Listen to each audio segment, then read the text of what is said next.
Il n'y a pas de frontière entre le secteur sanitaire, médico-social et les structures de soins à domicile.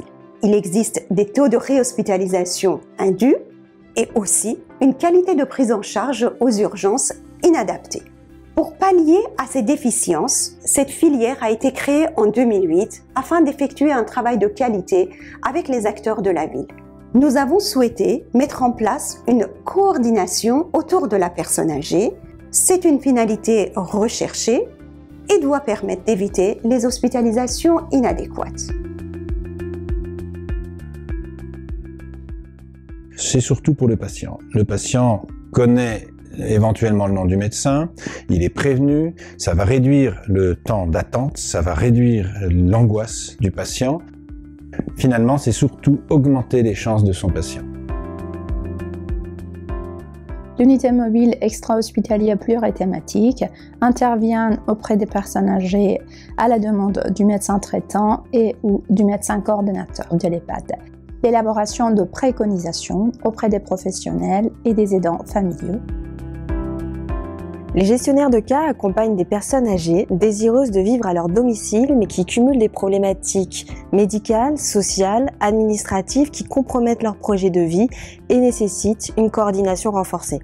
Le pôle ambulatoire est un lieu unique pour le patient souffrant de troubles de la mémoire, avec accès à la consultation mémoire, un hôpital de jour diagnostique et un hôpital de jour thérapeutique. Alors le Relais des aidants est une association qui propose du soutien aux aidants. Nous travaillons en pleine intégration avec l'équipe médicale de la consultation mémoire du GHI Montfermeil. L'idée est de contribuer pour nous à faciliter les parcours des personnes malades et de leurs aidants.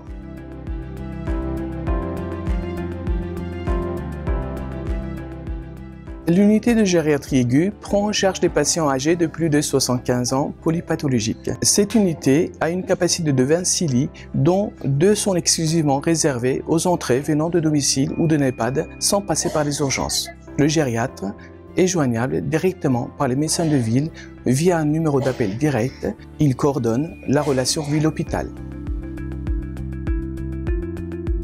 La filière gériatrique s'est dotée de plusieurs dispositifs performants pour assurer la prise en charge médicamenteuse du sujet âgé, notamment le comité thérapeutique qui effectue un travail de coordination entre les professionnels des EHPAD et les professionnels hospitaliers. Le livret thérapeutique qui permet de réduire les erreurs et les risques induits par les médicaments. Le site internet qui permet à tous les professionnels d'avoir accès à une base documentaire et aux informations des actions de la filière.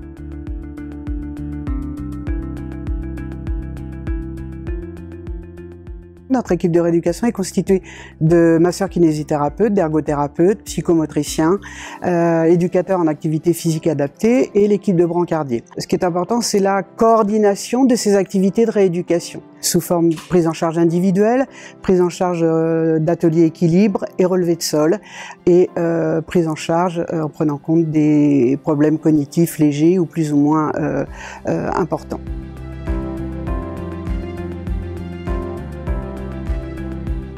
La spécificité du travail social de la filière gériatrique, c'est bien évidemment un accompagnement individuel et collectif, inscrivant donc les patients et les aidants dans une réelle dynamique de partage d'expériences, favorisant des changements aussi de la part des personnes âgées, mais aussi des professionnels.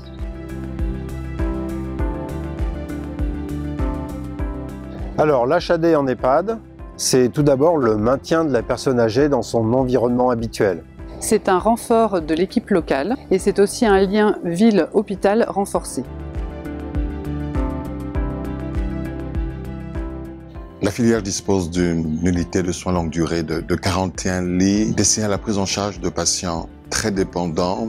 Mais ce qui fait la particularité, ce sont des patients qui ont besoin de soins médico-techniques constants et importants en raison de pathologies graves, de pathologies évolutives et de pathologies qui décompensent assez fréquemment. Donc le médecin coordonnateur ne fait pas de soins. Nous coordonnons entre le libéral et l'institution.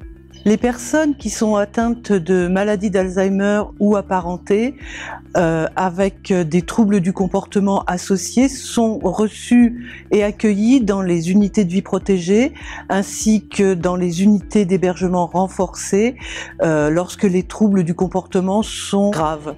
En mettant en place en 2013 le projet sur la continuité des soins en EHPAD, sur 3 EHPAD de notre filière, nous avons permis de, premièrement, assurer une continuité de la prise en soins infirmiers sur les EHPAD la nuit. Deuxièmement, de prendre en charge les urgences sur les EHPAD afin d'éviter la systématisation du passage aux urgences. Et troisièmement, d'assurer la formation des aides-soignants sur les EHPAD de nuit.